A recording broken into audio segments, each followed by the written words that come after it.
when you say China is the greatest existential threat to America, me being a military guy, I got two sons in the Marine Corps right now.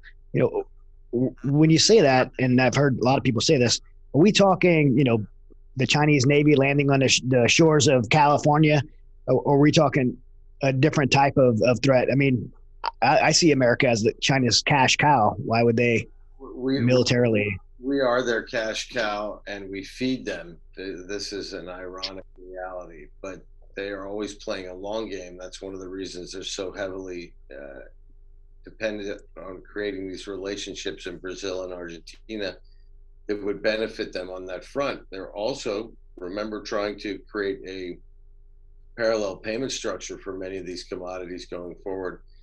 This would break essentially the Bretton Woods agreement of the post-war era that essentially priced all global commodities in U.S. dollars, creating by fiat or by treaty this idea that every bank in the world had to have U.S. dollars as a reserve currency. This is a tremendous power that we have in the world. It's a tremendous power for good. It's been a tremendous power for stability. And the Chinese are trying to weasel their way around that, particularly in Latin America, particularly in some of the countries that border them. These are all things we should be concerned about. As far as a kinetic war, I don't think that that's something that should be discounted. I think that one thing that we have to acknowledge is that we certainly, particularly with sons in the Marine Corps, you watched it, we've opened up a base in Northern Australia.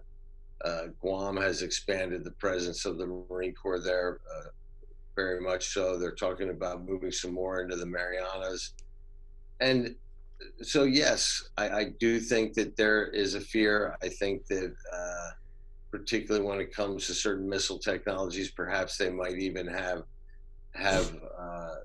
I would not say superiority, but they have an edge in this sort of inside the 1,500-mile envelope or 2,000-mile envelope, perhaps. But these are things that we just need to stand up to. And I always have said one of the easiest ways to break the Chinese, and there's something lovely and Jeffersonian about it as well, is the American farmer. The American farmer feeds the Chinese people. The American farmer, therefore, feeds the communist Leviathan that stretches across all of China and wishes to stretch its greedy paws all across this planet. I believe, and I believe it firmly, that we should declare grain exports to be a national security export.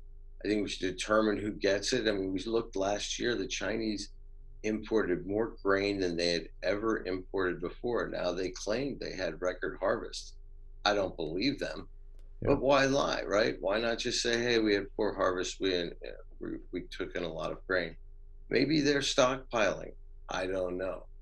But we could literally break the Communist Party of China in one harvest by holding back the grain and just making clear to the whole world, not just the Chinese people, but the whole world, that they're not up to the task of the mastership of that country or anyone else that they claim they are. Just takes a little courage. $155 billion of agricultural exports every year. That's what, not even a tenth of what Biden wants to spend on this most recent stimulus plan. And we should control it. I mean, if we're going to burn money, let's burn corn, right outside the 4-mile limit off of the Chinese coast in barges. If we're going to burn, let's burn it.